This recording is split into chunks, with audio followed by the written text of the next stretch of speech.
আহা আহা ছাত্ররা মাথা টিপাচ্ছে মহিলা দিয়ে ইউনিয়ন রুমে।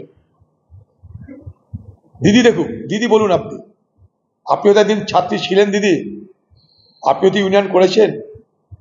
আপনি ছাত্রী ছিলেন তখন এই জমানা ছিল না, নাহলে বাংলার মুখ্যমন্ত্রী আজ তৃণমূল নেত্রী, আপনি কোনোদিন আজ এই পদে আসতে পারতেন না। যদি আপনার ছাত্র জীবনে, আপনার রাজনৈতিক জীবনে, কলেজে কলেজে আজকে আপনার তৈরি ইউনিয়নের রাজত্ব থাকতো, তাহলে মমতা ব্যানার্জি কি করতো, মমতা ব্যানার্জি কাকে কি করতো, মমতা ব্যানার্জিকে কি করতে হতো আমার জানা নাই।